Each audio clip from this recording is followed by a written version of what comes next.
Boa noite, irmãos. Queria agradecer o convite dos irmãos que me foi feito para poder estar aqui. Sempre é um privilégio.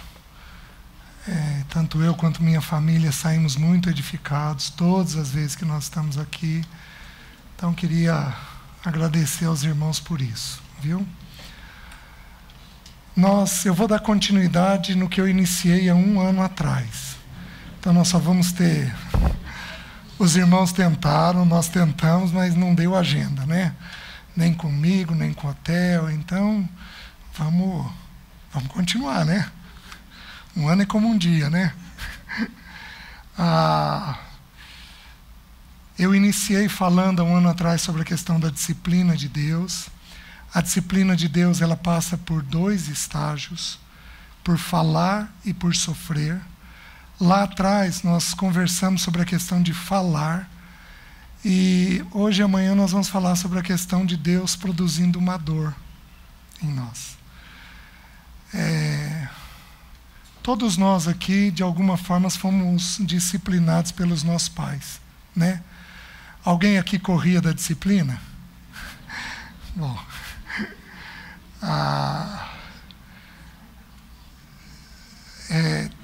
Esse não é um tema fácil de ser falado.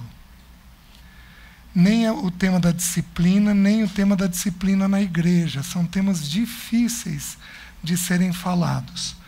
Nós temos apenas 2 reuniões, então eu vou tentar ser bem objetivo com os irmãos a respeito disso, mostrando a maneira pela qual Deus faz. Hoje à noite eu vou fazer uma série de considerações sobre a dor, porque se nós não pensarmos a dor de um jeito adequado, nós vamos achar que tudo é disciplina de Deus, e nem tudo é disciplina. Então nós vamos mostrar nos textos isso daí. Isso serve de um aprendizado para nós como pais, na maneira pela qual nós também devemos corrigir os nossos filhos. Então nós vamos andar um pouquinho na palavra hoje à noite. Como o tema é difícil, mas também como é o hábito que eu em particular gosto de começar as reuniões, vamos aí de 2 em 2, 3 em 3, vamos levantar um clamor ao Senhor? Vamos todos orarmos, tá? Reúne aí com quem está pertinho de você, vamos levantar um santo clamor, um santo burburinho ao Senhor, tá? Vamos lá. Ó Espírito de Deus, como nós precisamos do Senhor.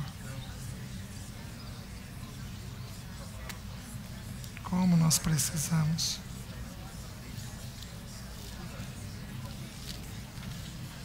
Como nós necessitamos do Senhor.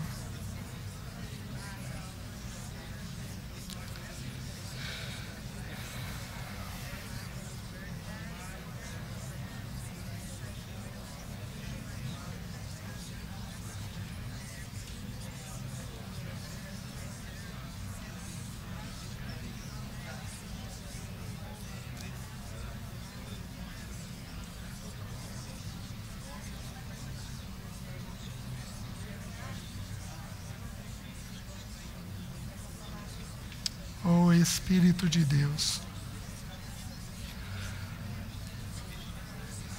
Senhor, muito obrigado por essa noite. Obrigado por esse povo que se reúne em Teu nome. Aguardamos a Tua vinda.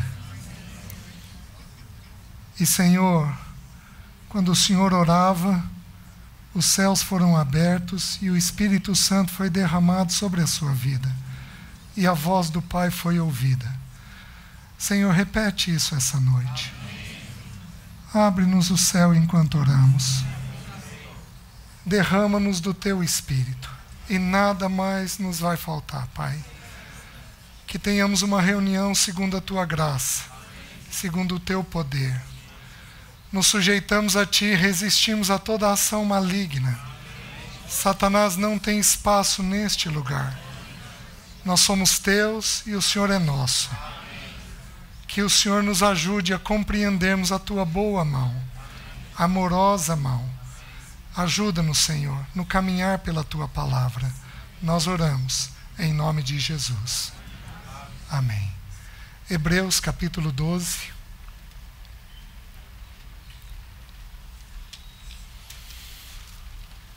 Existem alguns textos, algumas porções nas Escrituras que são textos básicos sobre determinados temas, né?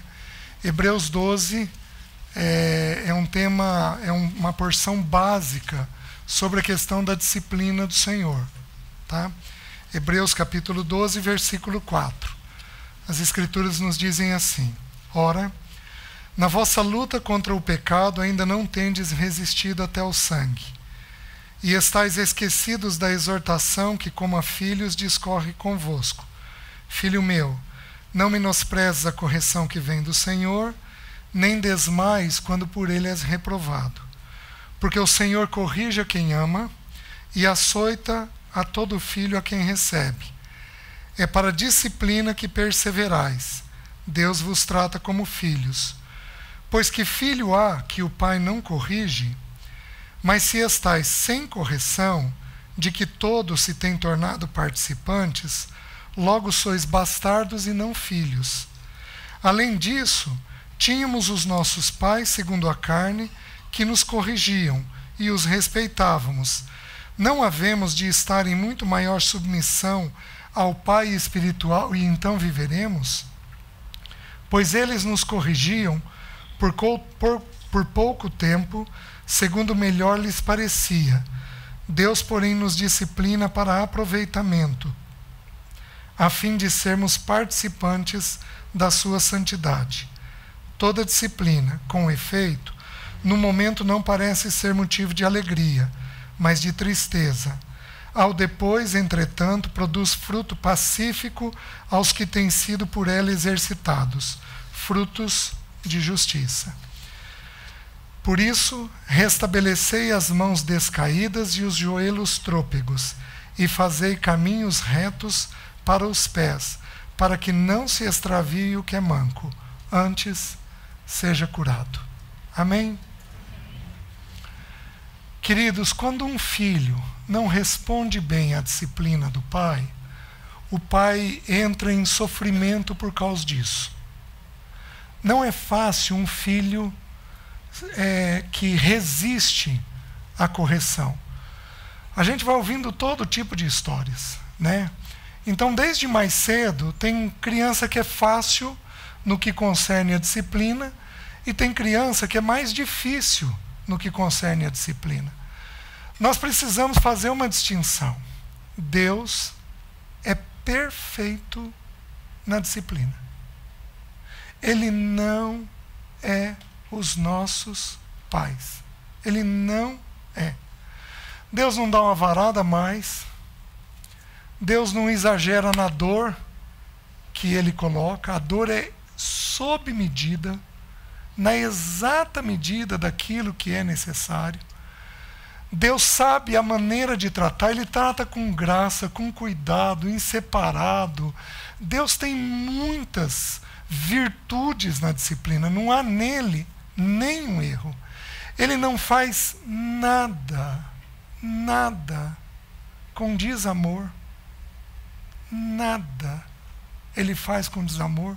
Tudo tem a boa mão amorosa dele no trato dele conosco. Não tem um olhar errado, não tem um sentimento exagerado da parte do pai. O nosso pai, ele é perfeito na forma de agir conosco.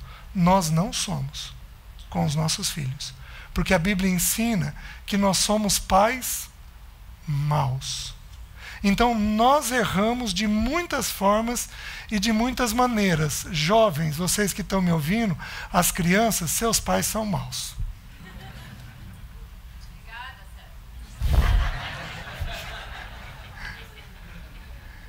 Fazendo coisas boas, como diz a palavra. Melhorou? Nós vamos errar, mas Deus Pai não erra nunca conosco. A disciplina dele é perfeita. E ele começa o texto chamando a atenção para uma coisa maravilhosa. Ele diz assim, na vossa luta contra o pecado ainda não tendes resistido até ao sangue. Meus irmãos, alguns de nós, Deus leva até a morte. Numa das igrejas, se não me engano, a igreja de Esmirna, em Apocalipse 3, diz para ela, suporta o que você tem para sofrer e ser fiel até a morte. É a igreja da perseguição. Hoje nós não vivemos diretamente uma perseguição, mas, meus queridos, muitos de nós temos muitas dores. Passamos por muitas coisas. Algumas dessas dores têm a ver com a bendita correção de Deus. Mas Deus tem sido muito generoso com a grande maioria de nós, porque nós não chegamos até a morte. Ele não nos levou até a morte.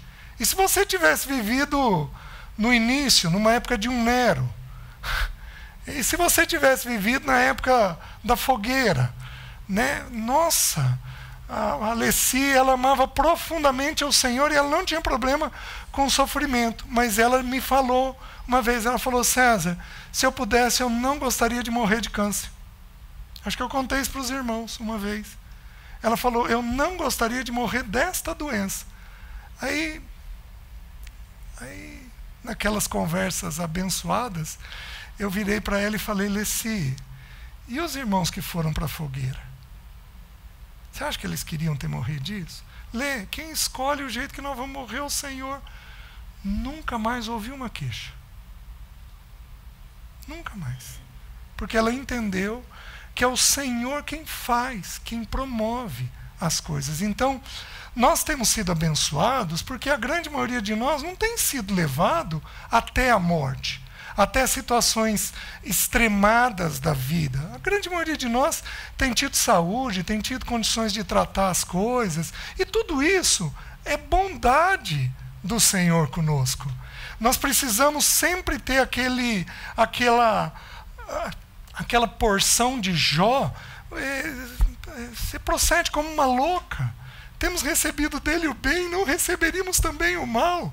Ele é bom quando faz o bem, e ele tem feito. Mas ele também é bom quando ele de alguma forma nos permite uma dor, né? E aí ele vai dizer, e estáis esquecidos da exortação que como a filhos discorre convosco. Meus queridos, a gente esquece. A gente faz pouco caso. A palavra esquecer, aqui no original grego, é fazer pouco caso. A gente não considera no dia a dia pequenas situações que Deus está fazendo com a gente. A gente precisa entender que um desvio enorme começa com 1 milímetro. Se um engenheiro for construir um prédio de 20 andares e ele errar 10 centímetros na primeira laje, no 20º andar, ele está muito afastado do propósito original, daquilo que deveria ser o centro. Então, o que Deus faz? Ele vai fazendo pequenas correções o tempo todo na vida da gente. Só que nós temos o quê? Desprezo. Nós fazemos pouco caso. Então, nós passamos uma luta, nós passamos um problema, e nós não temos a graça da parte de Deus de avaliar por que Deus está fazendo aquele pequeno movimento com a gente. Não cai um fio do nosso cabelo sem que Ele o permita. Imagina se alguém vai brigar com você sem permitir. Imagina se alguém vai levantar a voz. Imagina se um filho vai estar mais afastado um dia. Nada é à toa. Nada é à toa no governo de Deus. O John Piper tem uma expressão que é muito curiosa. O John Piper diz assim, é exagerado, mas dá para entender. Meus irmãos, Deus governa a bolha da Coca-Cola. Exagerado?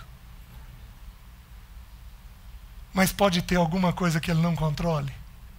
Oh, mas como nós menosprezamos. esses pequenos movimentos, esses pequenos cuidados, esse pequeno agir de Deus Pai, fazendo pequenas correções na gente. Porque se Ele deixar aquilo por 1, 2, 10 anos, nós vamos estar muito fora do propósito original. Por isso que tudo precisa ser considerado diante dEle.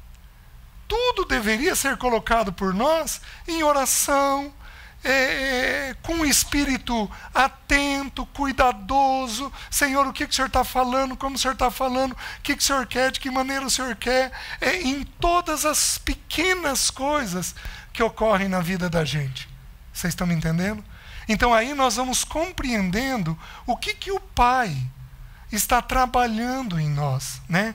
Então, não menosprezes a correção que vem do Senhor, nem desmais quando por Ele és reprovado, porque o Senhor, a palavra menosprezar, nem menosprezes a correção que vem do Senhor, é fazer pouco caso, né? Que é o que nós estamos tentando explicar. Então Ele vai trazer correções para nós. E aí Ele diz, que é onde nós paramos, porque o Senhor corrige a quem ama e açoita todo filho a quem recebe. Então Ele corrige e Ele açoita. Então um pai, quando vai corrigir um filho, a primeira coisa que ele faz é falar. Fala 1, 2, 3, 5, ele fala. Ele fala, ele fala, ele fala. Se o filho não compreende, ele explica de outra maneira. Se o filho não entende, ele acha um outro jeito de explicar para o filho aquilo que está vendo. Então, a primeira etapa da disciplina de Deus conosco e de nós com os nossos é pela conversa. A gente fala. Vocês estão me entendendo? E é interessante, quando nós estudamos em Provérbios a fala, a Bíblia diz que o homem é luz e que a mulher é lâmpada. E é tão interessante, quando você estuda o original hebraico, luz é uma vela, uma candeia, mas a lâmpada, ela ilumina muito mais. Então o homem, nós homens, falamos pouco, via de regra. Porque tem alguns que falam mais, né? Via de regra, nós falamos menos da metade do que as mulheres falam. Nós falamos cerca de 7.600 palavras, a mulher fala cerca de 15.600 por dia, né? Então a mulher fala bem mais que o homem, né? Eu acho que eu devia falar umas 3.000. Até que eu fui aprendendo a conversar, aprendendo a dizer as coisas. Então um homem, quando vai corrigir um filho, ele chega, querida, é isso daqui, entendeu? Tudo certo? Então faz. Aí a mãe vem e, minha querida, você está entendendo o que o papai está falando? Olha, deixa eu te explicar. Aí pega um detalhe e abre aquele detalhe. Meus queridos, nós precisamos de 2 para fazer o que Deus faz sozinho. Porque o que Ele faz é tão maravilhoso, é tão vasto, é tão perfeito, que para a gente dar conta de fazer com um filho, nós precisamos de 2. Precisa juntar o papel do homem e da mulher para ficar bem feito. O que Deus faz com uma perfeição. Às vezes a palavra dele é pã, rema. Pã, é isso daqui. É um homem falando, é o pai falando, mas nós temos que lembrar que Deus se compara em Isaías 49 a uma mãe. Às vezes Ele envia o doce Espírito e o Espírito põe a gente no ombro dele, porque Ele é um amigo inseparável, um consolador bendito, e Ele destrincha aquilo por horas dentro da gente. E aí você sai consolado, sai resolvido. É assim que Ele vai fazendo. Então, nós conversamos há um ano atrás sobre essa questão de Deus falar como um pai, estabelecendo as verdades. A fala é dócil, é gentil, é leve. O nosso bendito Senhor Jesus nunca levantou a voz, nunca gritou, nunca expôs indevidamente. O que Ele tinha que tratar, com certeza Ele tratava no pé do ouvido né, eu particularmente acho que ele tratou o roubo de Judas. A Bíblia não descreve. Eu acho que ele tratou o roubo de Judas. Mas por que que os evangelistas não descrevem? Pode ser que o Espírito quis ocultar, mas pode ser que foi falado com tanta discrição, com tanto cuidado, com tanto zelo para tentar corrigir um homem que era difícil, complicado. Então, Deus fala. Então nós vimos naquela ocasião, Tiago 2,13, há um ano atrás, que diz assim: o juízo é sem misericórdia. Os bravos aqui, os rígidos, os tensos, os cobradores, e vai por aí afora, eles são juízes. Bate a mão, é assim, ponto final, acabou. A Bíblia diz assim: o juízo é sem misericórdia. A misericórdia triunfa sobre o juízo. Então, antes de Deus julgar uma causa, Deus exerce misericórdia muitas vezes. Mas muitas vezes. E Ele exerce a misericórdia falando conosco. Meus queridos, pensa comigo. Quantos pecados nós levamos anos para sair?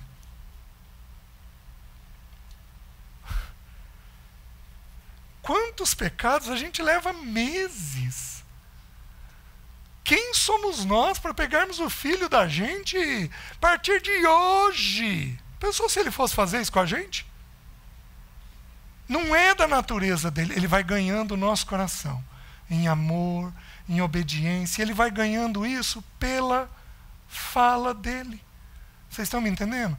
Não haveria necessidade de conselheiros do jeito que se tem hoje se as casas fossem mais graciosas. Não haveria. Quando você pega alguém gracioso, você confessa tudo. Por quê? Vai ter uma boa reação diante daquilo. Essa é a natureza de Deus. Porém, aí, nós vimos então esse texto de usar de misericórdia, de usar muitas vezes, nós temos que lembrar, meus queridos, que a Bíblia nos compara a crianças. A criança, ela forma a memória dela no 4º ano de vida. Por que que a gente repete? Por que que criança assiste um desenho pela 100ª vez falando todas as falas, antes dos 4 anos de idade? Porque ela não tem memória. Então ela está exercitando a memória pela repetição. O que nós deveríamos fazer com os nossos quando nós vamos corrigir? E eles são pequenininhos? Na igreja, no casamento, com graça, repetir, e orar, e pedir, e clamar, até que a pessoa encontre aquela realidade dentro dela. Vocês estão me entendendo? Mas nós também vimos um texto de Mateus capítulo 11, onde o Senhor diz assim: graças te dou, ó Pai, visto que ocultaste estas coisas dos sábios e instruídos e as revelastes aos pequeninos. Sim, ó Pai, por isso te dou graças. Então nós também entendemos uma coisa, que se a gente tiver um coração que não de pequenino, nós não ouvimos a voz de Deus. Meus queridos, Deus fala com quem está quieto para ouvir. Nós falamos, é sabido dos irmãos, muitos irmãos pregam isso. O pequenino tem 3 características. Olha para cima o tempo todo, nada sabe e de tudo depende. Uma criancinha olha para cima o tempo todo, nada sabe e de tudo depende. Com esses, Deus derrama a voz dele. Meus queridos, como Deus fala? Deus fala no silêncio. Lembra do Salmo 19? Não se ouve som, mas Ele fala. A glória dele aparece no firmamento. Deus fala até no silêncio. Você acha que seria diferente com você? Olha a tua filha com carinho. Olha a tua esposa com carinho. Dá uma piscadinha para ela de vez em quando. Está entendendo? Está entendendo?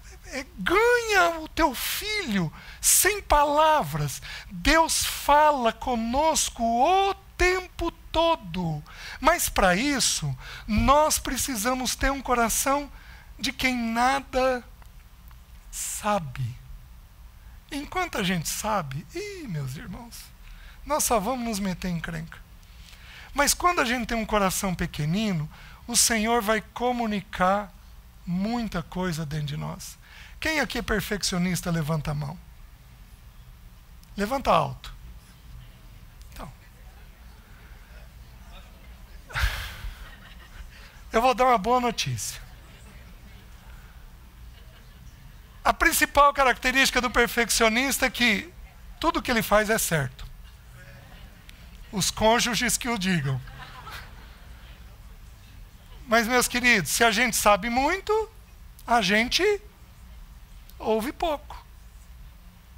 Porque quem sabe muito, vai ouvir pouco. Graças te dou, ó Pai, visto que ocultaste estas coisas dos sábios e instruídos e as revelastes aos pequeninos. Então nós vimos isso daí lá atrás, certo? Eu quero falar sobre Deus nos produzir uma dor. Porque quando a fala não resolve, você produz uma dor. Meus queridos, o ser humano é um problema. Porque a ideia é a seguinte: ou nós aprendemos por ouvir, ou nós aprendemos por sofrer. Simples. Quem não aprende por ouvir, aprende por sofrer. Vocês estão entendendo? Possivelmente até aqui eu vou ser aceito em qualquer ambiente. Qualquer ambiente, inclusive secular, vai aceitar o que eu vou dizer. Mas daqui para frente, possivelmente há dificuldade de se aceitar o que eu vou dizer, inclusive a própria Bíblia. Porque a Bíblia diz que Deus açoita. Meus queridos, se eu falar de açoite ali fora, eu estou remetendo a que época? A escravidão, ao tronco. E nós precisamos entender a mente de Deus. Deus permitiu a escravidão durante um tempo, mas a cada 50 anos qual era a ordem? Alforreia. Manda embora. Porque eu não quero que tenha isso. Vocês estão me entendendo? A mente de Deus determinou solução para as coisas. Então, na mente de Deus, nós só somos escravos do pecado. Porque dele nós não somos escravos. Dele nós somos servos. Nós não somos escravos. Nós podemos até, de acordo com o Salmo 42, o Salmo 40, furaste as minhas orelhas, nós podemos até nos tornar um servo de amor. Está descrito lá em Levítico capítulo 15, quando o servo ia ser alforriado, mas ele não queria deixar o seu senhor. Então ele fazia um furo no lóbulo da orelha, fazia um buraco aqui, como esses alargadores de brinco aí que os adolescentes usam. Fazia aqui um buraco. E ele tinha uma marca. Era um escravo, era um servo de amor, um escravo de amor, mas estava ligado ao amor. Então, assim, nós não podemos entender a palavra açoite, porque eu podia, meus irmãos, eu verifiquei as versões. Então, as versões, castigo. Se eu falar castigo, eu vou ser aceito? Não. Vocês estão me entendendo? Mas assim, nós temos que pregar a palavra. Então nós vamos pregar a palavra. Então o que Deus faz? Eu preciso que a gente entenda a mente de Deus. A palavra açoite não tem nada a ver com o que nós fomos ensinados. Porque iria contra a natureza amorosa de Deus. Deus não pode fazer nada fora da sua natureza. Ele não tem condições de fazer coisa alguma fora da sua natureza. Então a palavra açoite tem a ver com Deus produzir uma dor. Por quê? Porque nós não estamos aprendendo apenas por ouvir. Vocês estão entendendo? Não ouviu? Vai sofrer. E ali Deus faz as correções de rota da gente. Vocês estão me entendendo? Ele pega e vai corrigindo o caminho que a gente precisa andar. Meus queridos, se Deus não fizer isso, se Ele não corrigir os nossos caminhos, onde é que nós vamos parar? Eu dou graças a Deus, né? Eu tive uma ocasião, desculpem os exemplos que eu vou dando, tá? Mas eu estou dando os exemplos que são da minha vida, tá? Eu tive uma ocasião que eu viajava semana sim, semana não. Os filhos estavam entrando na adolescência. E aí, chegou mais ou menos o meio do ano, a Alessi virou para mim e falou, ela já vinha me falando isso. Ela já vinha me sinalizando. Ela virou e falou, César, eu acho que nós não deveríamos viajar como viajamos. Imagina, Alessi. Eu via a igreja mais do que o Senhor. Eu estava perdendo o Senhor no amor à igreja. Isso pode ocorrer com muitos servos de Deus. Perde o Senhor na obra do Senhor. Os irmãos entendem? O Senhor não é a obra dele. O Senhor é o Senhor. Ele tem uma obra para cada um de nós que não é pesada, não é exagerada, não é excessiva. Os meus mandamentos não são penosos. O que ele pede, não pesa. E aí eu virei para a Alessi e falei, Alessi, mas olha o que Deus está fazendo. Imagina. E ela foi viajando comigo, falou comigo mais algumas vezes, só que a Alessi era uma mulher de oração. Ela virou um dia e falou, César, eu vou te comunicar que eu não vou mais com você. Fazer essas viagens com você. A minha submissão é no temor de Cristo e eu entendo que o que nós estamos fazendo está fora do temor de Cristo. E ela ficou em casa. Eu aceitei, ela ficou em casa.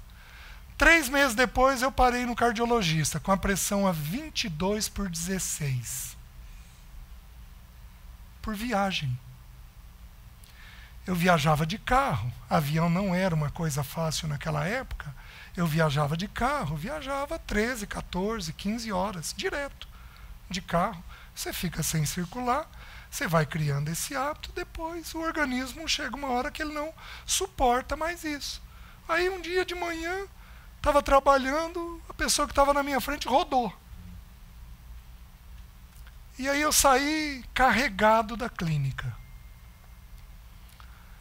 E aí quando parei no cardiologista, 22/16. Aí então, fiquei 10 anos sem viajar. Meus irmãos, que tempo abençoado.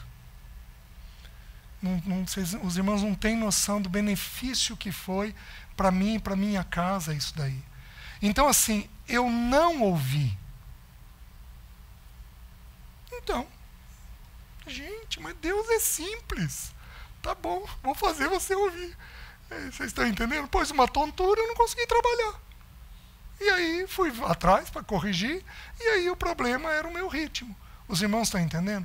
Então Deus vai produzindo coisas assim. Mas, para eu falar sobre os estágios da disciplina de Deus para nós como um pai, eu preciso fazer algumas considerações com os irmãos sobre dor.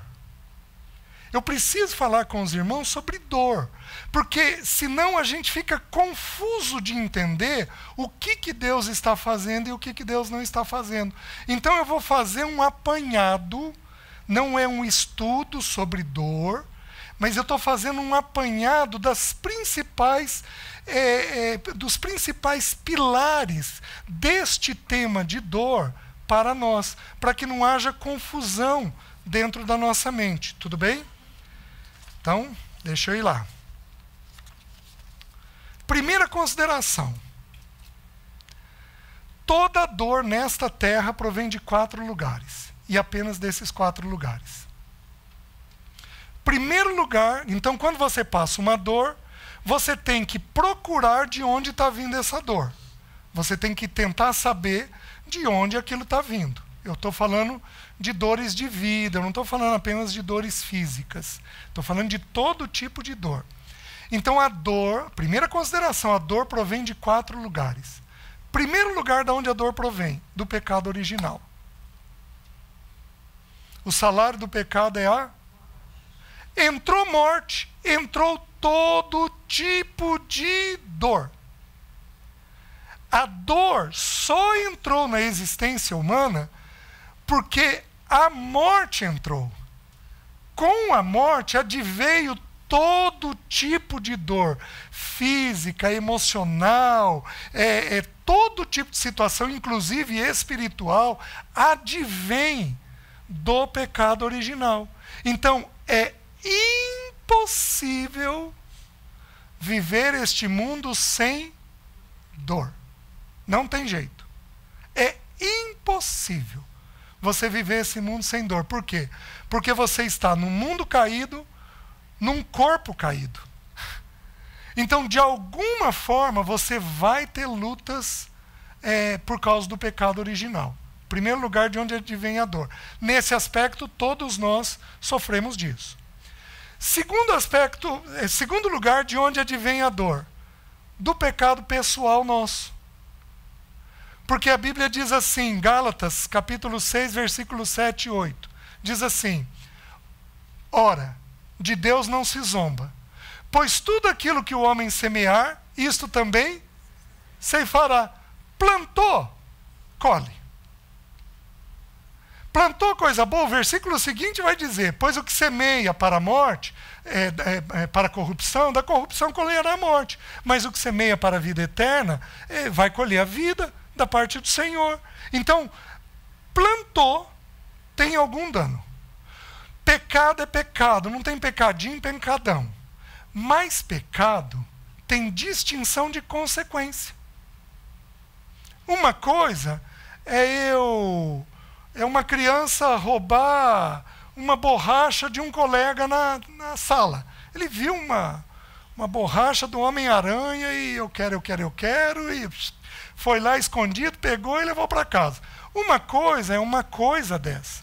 Uma coisa é essa criança adulta roubar uma empresa.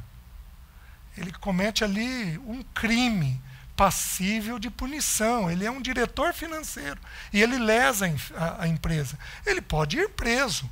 Pela borracha, ele não vai. É um delito pequeno, contornável. Então tem coisas de pequena monta e tem coisas de grandes consequências. Meus queridos, alguns fazem escolhas tão ruins, com coisas tão bestas, que vai dar estrago tão grande. Tem pecado que é igual aquela bala de revólver que entra fazendo um buraquinho, explode dentro e sai fazendo um rombo. Tem pecado que aparentemente é tão inocente. Quantos irmãos não caem na cama com uma mulher que não poderia, porque eles viram pornografia? Abriram lá um celular e acharam que não ia ter problema nenhum. Mas viram um dia, 2 dias, 3 dias, 1 ano. E, meus queridos, o diabo, ele é hábil. Se é que eu posso dizer isso, o diabo é paciente. Porque o diabo começa a armar um pequeno laço hoje para armar um grande laço daqui 3 anos. Nossa, ele é paciente. Ele sabe cada etapa o que ele vai fazer com a gente. E a gente, meio que cegado, porque estáis esquecidos da exortação que, como a filhos, discorre convosco, a gente menospreza as pequenas correções de Deus no dia a dia, a gente não vai se atentando. Então tem pequenos erros de grande monta. Segundo lugar, de onde advém a dor. Terceiro lugar, de onde advém a dor.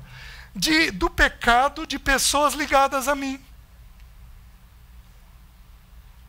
Porque o pecado na vida familiar tem uma regra simples. Um planta, todo mundo colhe.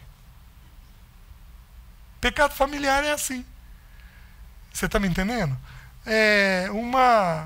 Uma mulher gasta mais do que deve escondido do marido e quebra o orçamento familiar. Gente, quem vai sofrer? Marido, o filho. Nós temos muitos exemplos. Vocês estão me entendendo? Nós temos muitas coisas para mostrar para a gente. Então, assim, uma pessoa planta errado, todo mundo vai colher. Vocês estão entendendo? Eu vou dar um exemplo da pessoa do Senhor Jesus. João 1,11 diz assim: veio para o que era seu, e os seus não o receberam. Então ele foi aceito pelos de Israel? Não. Ele foi aceito pelos de Nazaré? Não. Tentaram jogar ele do alto da montanha. Ele foi aceito? Não. Qual foi a consequência disso na vida do nosso Senhor? Isaías 53. Era desprezado, o mais rejeitado, homem de dores. Então o pecado era dos parentes, da família, só que o sentimento foi dele. Foi o sentimento de desprezo, de rejeição. Então, assim, na vida familiar, quando um erra, quem aqui é acelerado? Levanta a mão.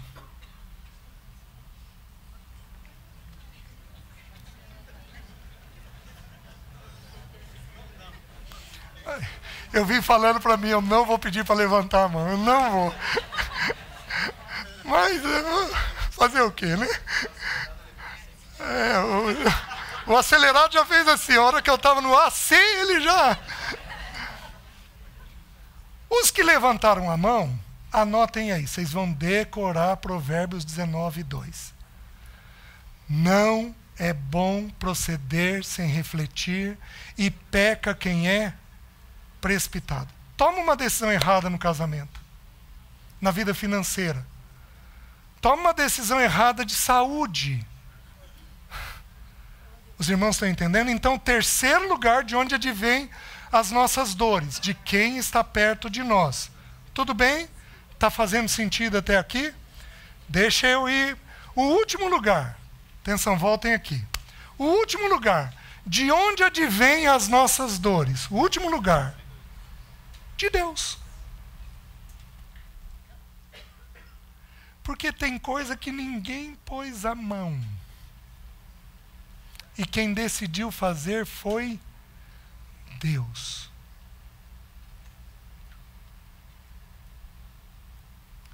Alguns poucos irmãos acusaram a mim e a minha casa na doença da Lecide que era pecado. Ou dela ou meu. Nossa, os irmãos não têm noção de como fez mal. Mas de como fez mal. Tirar aquilo da cabeça da Leci no meio do tratamento foi desgastante. Pela graça de Deus, eu estava estudando com a igreja os 7 sinais do Senhor Jesus no livro de João. E um dos sinais está lá em João capítulo 9, eu só estou citando os textos, depois os irmãos olham. Um dos sinais foi do cego de nascença. Então os discípulos chegam para Jesus e dizem assim, ele era um cego, é o único cego de nascença que a Bíblia descreve. Então ele nasceu daquele jeito. Então Deus gestou ele sem a visão. Foi Deus quem fez isso. Os discípulos viram, porque era da cultura, Senhor, quem pecou? Ele ou seus pais? E o Senhor os corrige. Nem ele, nem seus pais. Mas é para que se manifeste nele as obras de Deus. Então, tem determinadas dores que nós vivemos, que quem determina essa dor é o Pai, lá na eternidade. Você está me entendendo? Você pega uma criança com uma doença congênita, com um distúrbio cromossômico, na gestação, meus queridos, tem determinadas coisas que quem decide fazer é Deus, apenas Deus. Você quer ver um outro exemplo que o próprio Senhor Jesus nos cita depois?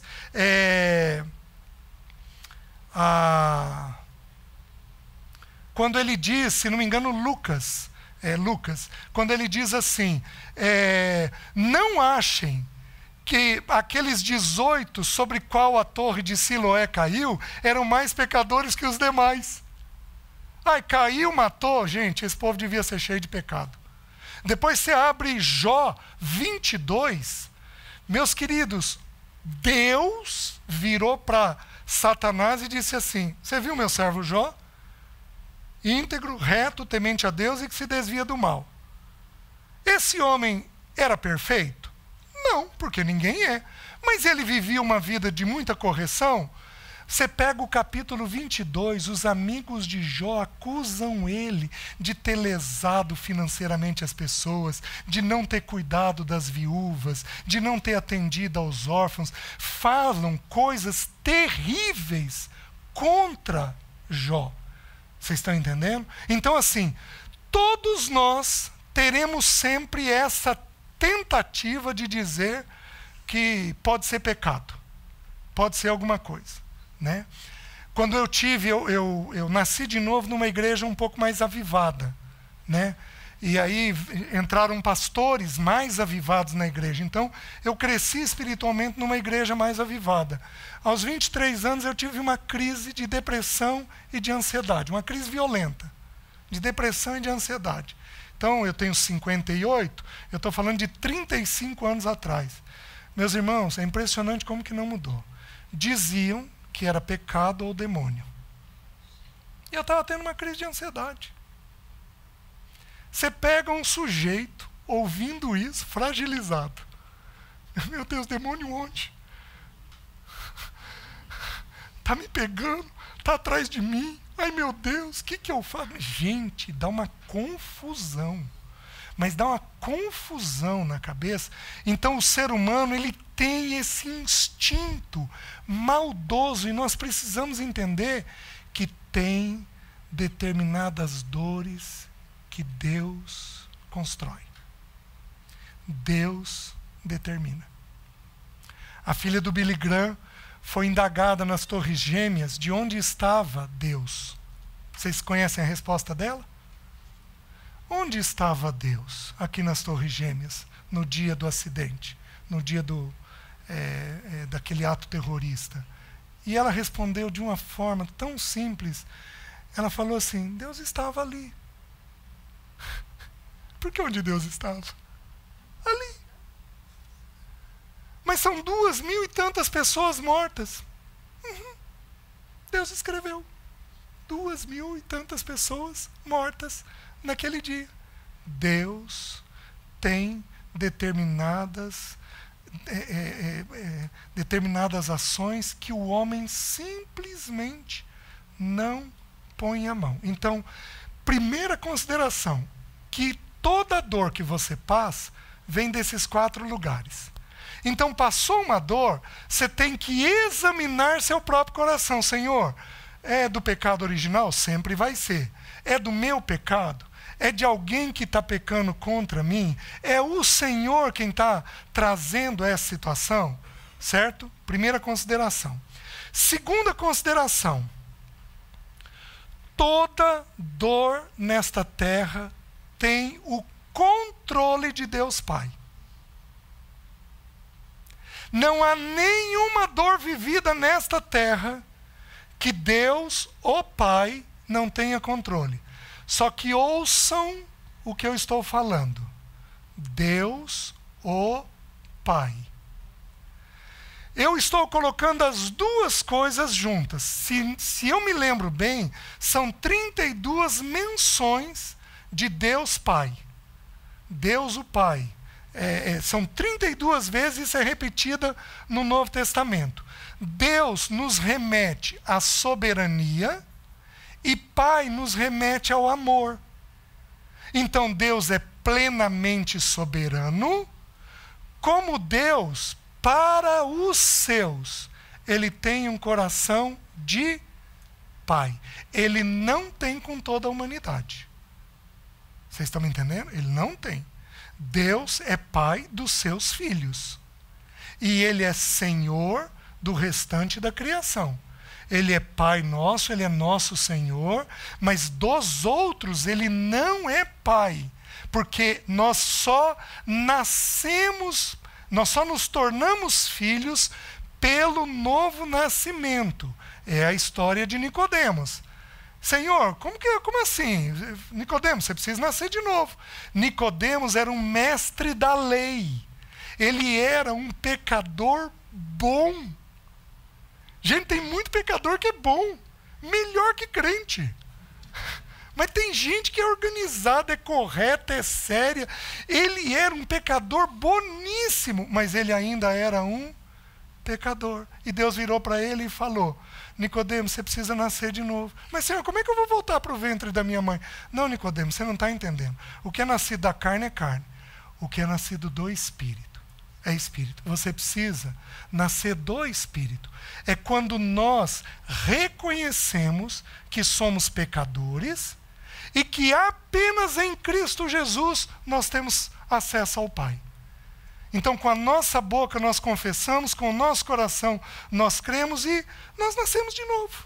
Tem parto que é simples, tem parto que a criança escorrega, né? Tem parto que é doloroso, tem parto que estica. Alguns de nós aqui, para Deus ganhar, Deus espremeu muito. Alguns de nós aqui ouvimos a palavra a primeira vez, gente. É isso, é isso.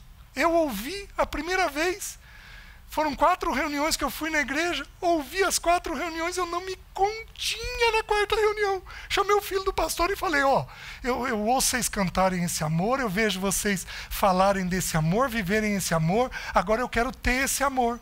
Aí ele me apresentou o plano de salvação. E eu tive uma experiência de novo nascimento. Ali começou minha jornada com o Senhor. Então, a segunda consideração que eu estou fazendo é: Deus tem pleno controle de toda a dor que o ser humano passa nessa terra. E para os seus filhos, ele tem um zelo diferenciado. Mas, queridos, ele também tem com o ímpio. Por quê? Porque a Bíblia ensina que o ímpio é imagem e semelhança dele. O ser humano é imagem.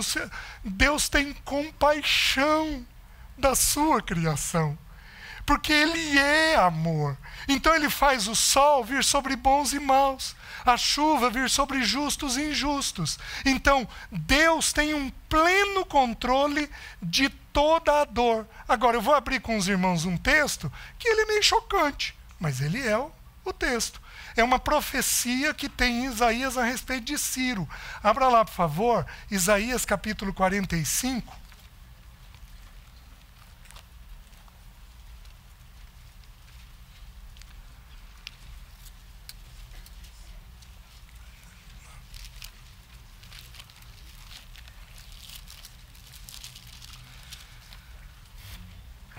Isaías 45, versículo 5. Olha o que diz as Escrituras. Eu sou o Senhor, e não há outro. Além de mim não há Deus. Eu te cingirei, ainda que não me conheces. Falando sobre Ciro. Era um rei que ia ser levantado. Para que se saiba até o nascente do sol e até o poente, que além de mim não há outro. Eu sou o Senhor, e não há outro. Olha a força do texto. Eu formo a luz e crio as trevas. Faço a paz e crio o mal. Eu, o Senhor, faço todas estas coisas.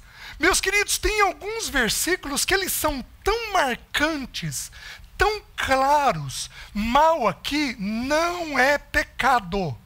Porque Deus não tem nada a ver com pecado. Deus não é tentado e ele não tenta ninguém, de acordo com Tiago. Mas, meus queridos, mal aqui significa adversidade. Quem cria? Deus. Saiu agora, já tem aí alguns anos, uma doutrina no meio dos cristãos chamado teísmo aberto. Essa doutrina diz que Deus não tem nada a ver com o sofrimento do ser humano. Essa doutrina é uma mentira de acordo com as Escrituras. Deus não apenas tem a ver com a dor do ser humano, como Deus cria a dor do ser humano. Forte, mas essa é a verdade. Então ele mede cada sensação. Ele mede cada sensação. Gente, eu sou um privilegiado por ouvir histórias. Um irmão muito querido em Maringá, na doença da Alessi. A Alessi teve muita dor, mas a gente foi assistido por médicos, achamos os remédios para aliviar ela, depois ela foi sedada e o Senhor foi gracioso. Mas um irmão, o irmão Naamã, ele me perguntando, ele gostava demais dele. O Naamã me contando: César, um dia, uns 20 anos atrás, eu fui visitar um irmão com quem eu servi junto, um irmão muito querido, um jovem, um pregador da palavra. E César, quando eu entrei no corredor, eu ouvia os gritos dele. Ele urrava de dor. Ele estava com um câncer nos ossos, se não me engano, nos ossos. Ele urrava. E aí, César, quando eu cheguei, aquela situação difícil de lidar, porque a gente quer tirar com a mão a dor do outro. Esse irmão virava e falava assim: Naamã, me perdoa, eu não estou queixando. Eu não estou queixando. É só que está doendo muito. Meus irmãos, como nós estamos longe disso. Como nós estamos longe disso. A gente queixa por nada, briga por nada, sofre por nada. A gente nem mensura o tamanho da dor que a gente tem. É uma coisa impressionante dentro de nós. A gente é queixoso. A gente não tem esse espírito de gratidão, de conformidade à santa vontade do Senhor. O nosso Senhor Jesus, em Isaías 52, diz que Ele dava a face aos que batiam nele. Ele dava a face aos que puxavam o cabelo dele. Jesus não dificultava nem para os guardas. Como nós estamos longe disto. Como nós estamos longe disso. De ter uma atitude adequada, compreendendo que Deus, o Pai, o meu papai, o Abba Pai, aquele que me ama por toda a eternidade, que me salvou com tão grande redenção, que cuida de mim, que mandou o Santo Espírito dele fazer habitação em mim. Ele controla a minha dor. Ele sabe o que eu passo. Ele sabe o que eu vivo. Nós precisamos considerar que toda dor nesta terra tem o bendito governo do nosso Deus. Amém? Nada é criado fora dele.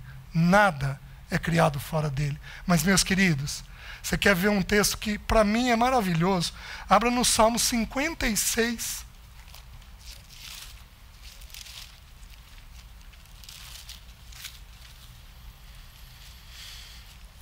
Salmo 56.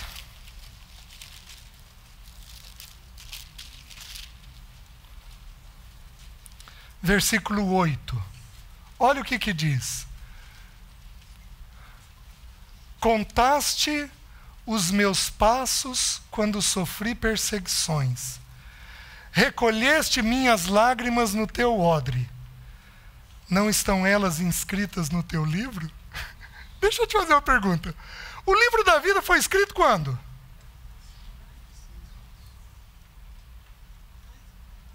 Você nasceu hoje, então hoje ele vai lá e põe teu nome? Opa, fulano nasceu de novo hoje, então deixa eu pôr o nome dele aqui. O livro da vida foi escrito quando? Se o sangue de Cristo foi derramado a nosso favor antes da fundação do mundo, o livro da vida foi escrito antes da fundação do mundo. Ele escreveu cada lágrima no livro dele. Gente, que papai bendito. Não apenas cada lágrima, mas cada socorro, cada cuidado, cada intervenção. Tudo escrito no livro da vida dele.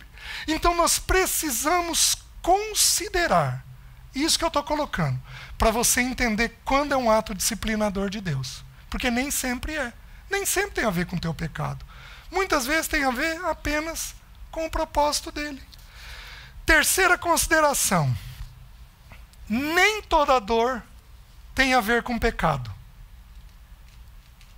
Eu já coloquei então aqui os textos para os irmãos. De João 9, de 1 a 3, Lucas 13, de 1 a 5, sobre a torre de Siloé, e Jó 22, 5 a 9. Então, tem dores que estão apenas no propósito do Senhor. Não tem a ver com pecado. Então, não é porque alguém pecou que aquilo está acontecendo. Toda dor tem a ver com o pecado original. Já sabemos disso. Mas nem toda dor tem peso de pecado naquilo. Os irmãos estão entendendo? Que mais? Quarta consideração.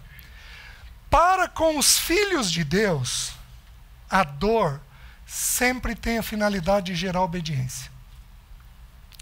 E a vida do Filho dele em nós. Deus não faz nada sem propósito. Então, toda dor que um filho dele vive é porque Deus quer alcançar alguma obediência dentro de nós. Lembrando que não é porque eu preciso obedecer que necessariamente tem pecado. Porque tudo me é lícito. Às vezes tem coisas que não são convenientes que ele precisa avançar dentro de nós. Você está me entendendo? Então, assim, nem sempre está ligado a pecado, mas sempre está ligado a formar Cristo dentro de nós. De novo, abram em Hebreus, capítulo 5, versículos 7 e 8.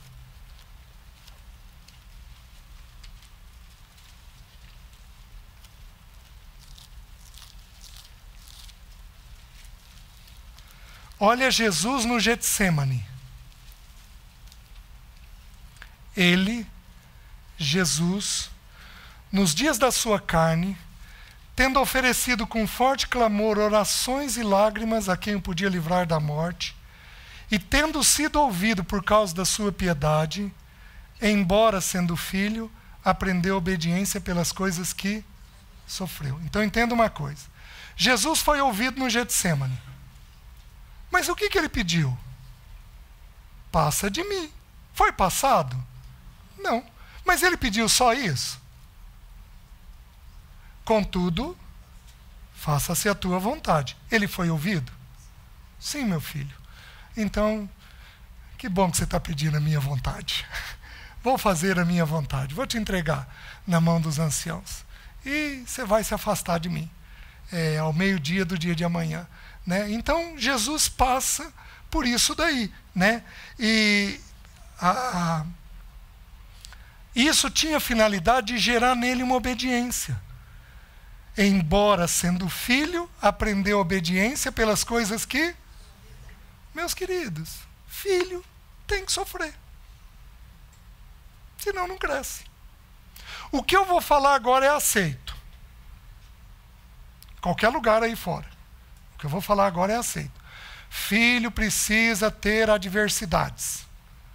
Precisa ter oposição, dificuldade. Senão ele cresce frouxo. Ele cresce fraco.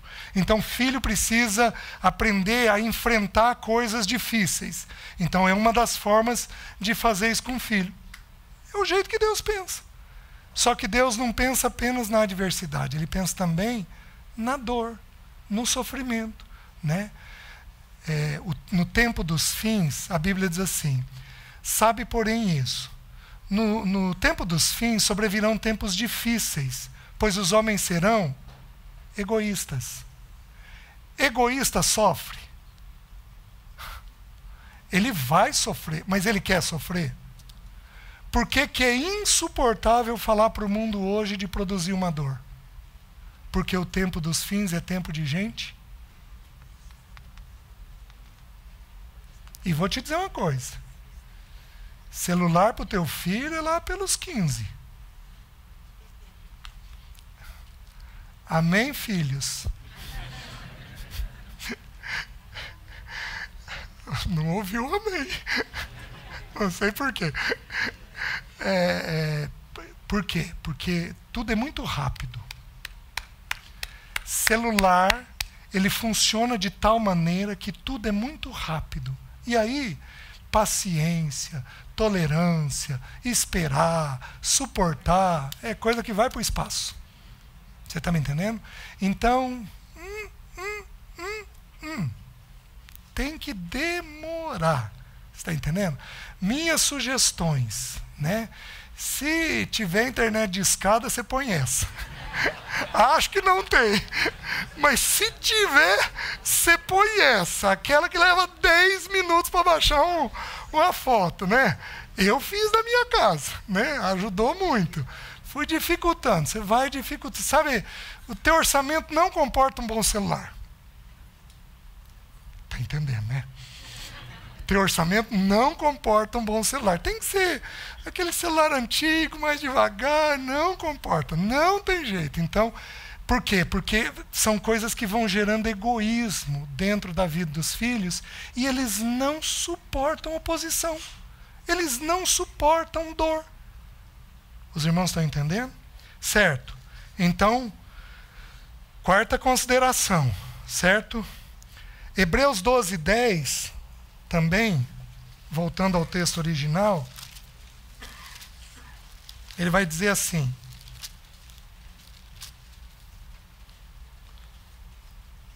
pois eles nos corrigiam por pouco tempo, segundo melhor lhes parecia. Deus, porém, nos disciplina para aproveitamento, a fim de sermos participantes da sua santidade. Meus queridos, temos que sofrer para sermos santos. E olhem a bondade de Deus conosco. Nós não estamos na época da cruz e da estaca. Isso por si só é maravilhoso.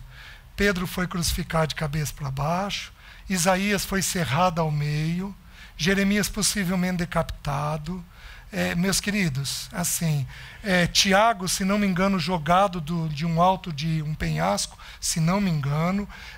Meus queridos, muitos irmãos morreram de forma triste. Nós não temos chegado até o sangue. Isso por si só já demonstra a bondade de Deus conosco. Nós tivemos aí, na época do ISIS lá, nós tivemos irmãos que foram colocados em jaula e colocados embaixo da água para morrerem afogados. Vocês estão me entendendo? Decapitados. Nós estamos falando de quanto? 5, 7 anos atrás, 10 anos atrás, não mais do que isso. Irmãos nossos na fé. Então, assim, nós temos que entender que ele produziu uma dor, para nós obedecermos. Quinta consideração.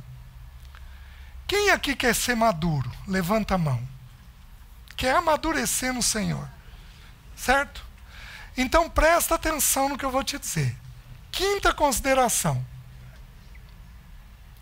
Não tem como amadurecer sem passar pelas dores do Senhor.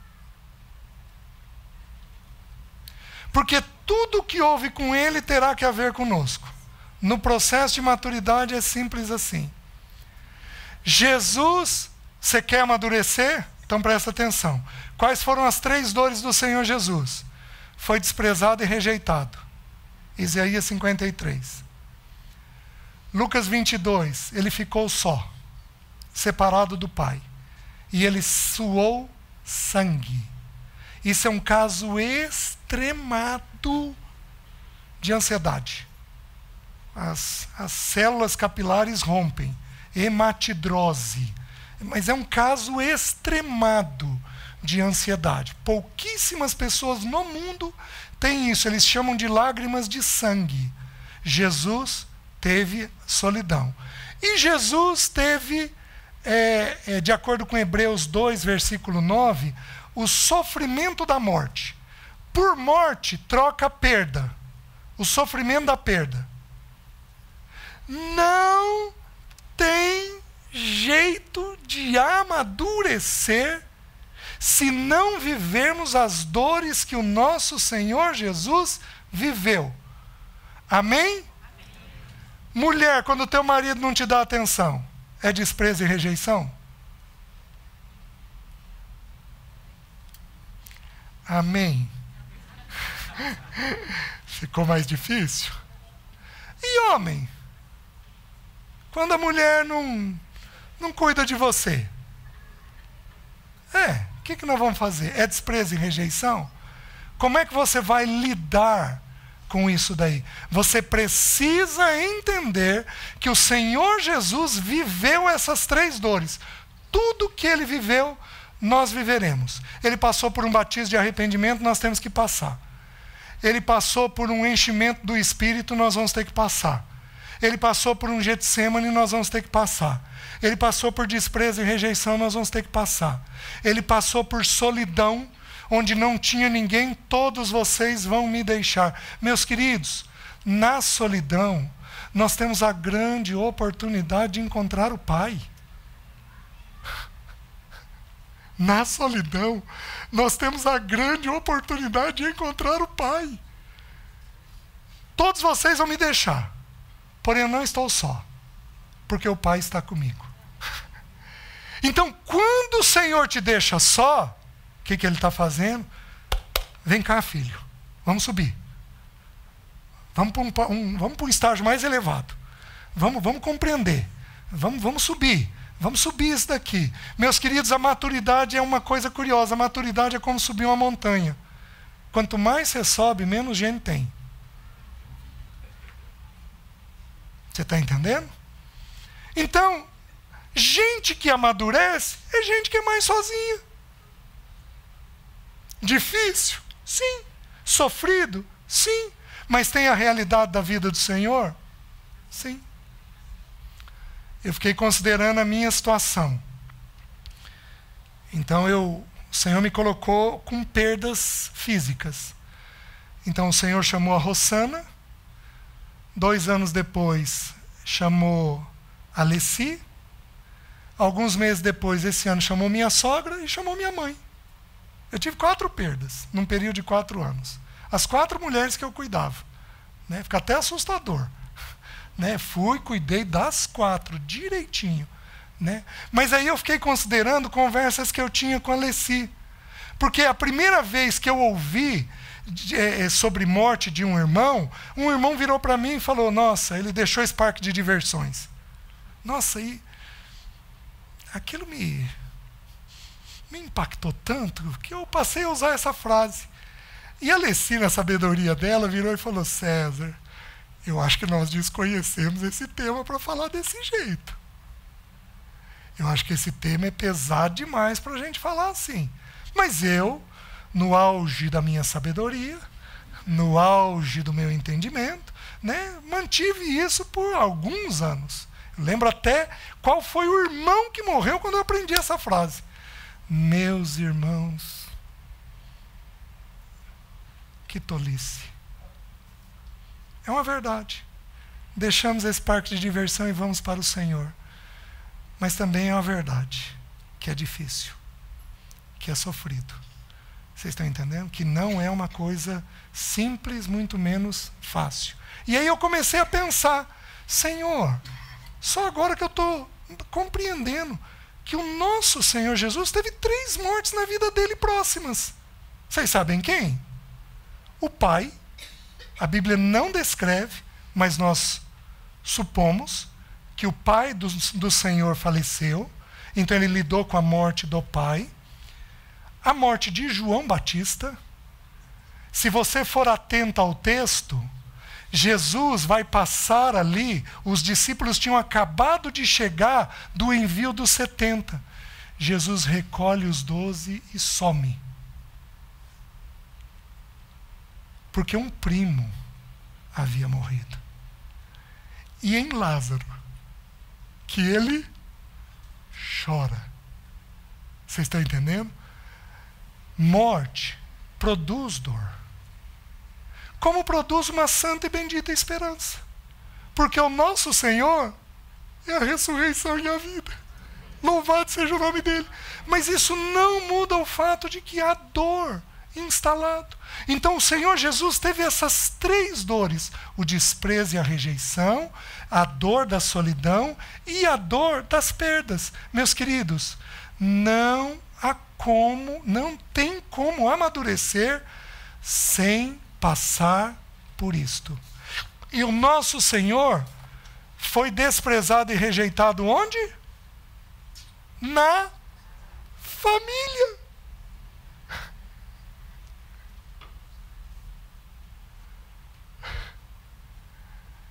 Não levanta a mão. Mas se eu pedisse para levantar, eu duvido que nós não teríamos uma pessoa aqui que não teve algum tipo de desprezo ou de rejeição na família. Alguns tiveram esse ano, de forma intensa. Meus queridos, quando Deus promove isso, Deus está promovendo o avanço espiritual da gente. Vocês estão me entendendo?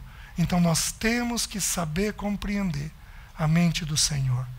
Sexta consideração, já vou terminar, meus irmãos. Alguns de nós teremos um espinho na carne. Mas deixa eu falar a frase. O espinho na carne é uma dor permanente, com a finalidade de evitar a nossa soberba, mas ele não é reservado para todos os filhos de Deus. Tudo que é encontrado em Cristo, todo filho de Deus vai viver.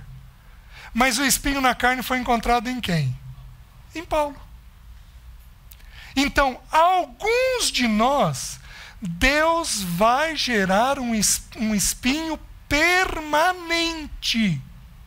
Você terá uma dor permanente. Eu posso citar muitos casos. Um líder que é perseguido, uma dor crônica por uma doença, uma deficiência no teu corpo que o Senhor não tirou. Então, o Senhor, um filho com uma doença. Eu tenho um irmão muito querido, que ele tem muita condição financeira. A filha nasceu com uma doença que, assim, eu cuidei desses irmãos. Eles correram o mundo e não tem diagnóstico. Então, hoje está em que pé? Alguns poucos centros no mundo estudam doenças desconhecidas. O DNA está lá, para tentar entender que doença é essa. E ele chorando me dizia: César, por quê? E eu dizia: para a glória dele. E para você não se ensoberbecer. Deus te concedeu muito. Então, alguns de nós teremos espinhos na carne. Então, o espinho na carne, o texto diz: então foi-me posto um espinho na carne, mensageiro de Satanás, a fim de me esbofetear. Então 3 vezes eu roguei ao Senhor e pedi para que tirasse de mim. E o Senhor me disse: a minha graça te basta, porque o meu poder se aperfeiçoa na fraqueza. De boa vontade, pois, me gloriarei nas minhas fraquezas, para que sobre mim repouse o poder de Cristo. Então Paulo vai dizer aqui que ele teve o espinho para que ele não se ensoberbecesse. Então o espinho na carne tem uma finalidade específica. Qual que é? Não ensoberbecer. A alguns de nós, Deus pode conceder muito. O que Deus, como um pai, vai fazer? Filho, vou te pôr um espinhozinho aqui, para te manter abaixado o tempo todo. Ai, Senhor. E aí a gente curva o tempo todo diante do Senhor.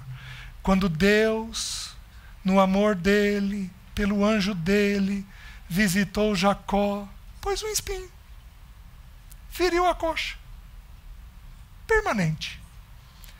Ele era rápido demais para andar, fazia muito o que ele queria. Vocês estão me entendendo? Ouvia o que não devia. E Deus colocou um espinho nele, para ele poder ser totalmente dependente do Senhor. Alguns de nós temos ministérios maravilhosos, alguns de nós temos condições pessoais, somos inteligentes, temos clareza, temos boa família, temos condição financeira. Meus queridos, se Deus não cuidar, a gente sobe nas tamancas. Então o que o Senhor precisa fazer? Coloca uma limitação. Vocês estão entendendo? Então, essa é a sexta consideração. O espinho na carne é uma dor permanente, com a finalidade de evitar a soberba, mas ela não é reservada para todos os filhos de Deus. Sétima consideração, penúltima. Para o ímpio, dor é dor. Cristo não é formado nele. Triste. Triste. Triste. Por isso que nós precisamos semear a palavra, a tempo e fora de tempo, porque Deus também ama os ímpios. Vocês estão entendendo? Para o ímpio, como ele não tem Cristo, ele não tem a habitação de Cristo mediante o Espírito dentro dele, para o ímpio, a dor é só dor.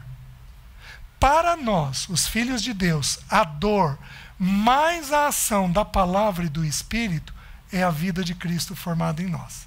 Mas o ímpio não tem isso, certo? Oitava e última consideração. Deus escolhe a dedo a dor que nós vamos ter. Em alguns é financeiro. Em outros é no casamento. Em alguns é com filho. Em alguns é com saúde. Em alguns é no ministério. Deus é rico de oportunidades para nos ferir, para nos tocar. Ele pode usar a morte. Nesse momento, é o que ele usa na minha vida. Louvado seja o nome dele. Quando eu falo, meus queridos, não tem queixa. Tem apenas um compartilhar com os irmãos, né? Deus usa o que quiser. No Dia dos Pais, então, segundo ano sem a Leci, no Dia dos Pais, a Jéssica, pai, quero tomar café com o senhor. Tá bom, vamos. Aí fui numa padaria que eu ia com a Leci. Gente, Deus é Deus. Fui lá, e aí veio uma atendente que cuidava de mim e da Leci, né? E ela já sabia que a Leci havia falecido. E aí, daí, rapaz, como é que você está? Eu na frente da Jéssica, ela... Então, tô indo com a graça de Deus, tem dia que é um pouco mais sofrido, mas o Senhor é bom, então. Deixa eu te explicar. Eu perdi meu marido e meu filho no mesmo dia. Aí Deus falou comigo, não queixa, porque dá para ser pior. Eu perdi meu marido e meu filho no mesmo dia, num acidente de carro. E Deus, de fato, foi bom. E ajudou. Gente, como Deus fala. Como Deus fala com a gente. Eu estava num período sofrido, mas sofrido aquele Dia dos Pais ali. E aí Deus falou comigo. Então, meu filho, você está entendendo? Que dá para ser pior. Olha o meu amor, a minha generosidade, o meu cuidado, a minha boa mão com você. Senhor, louvado seja o teu nome. O Senhor sabe o que faz. Então, Deus escolhe a dedo. Amém? Amanhã, como Deus nos disciplina. As etapas da disciplina de Deus conosco. Quais as dores que Ele produz em nós. Vamos orar? Curva sua cabeça. Obrigado, Senhor, pelo teu grande amor. Nós não somos merecedores de todo o teu cuidado. Senhor, como o Senhor é bom. Obrigado pela tua palavra. E ajuda-nos a ver a tua boa mão nas dores, para que o teu bom nome seja glorificado. Eu oro em nome de Jesus. Amém.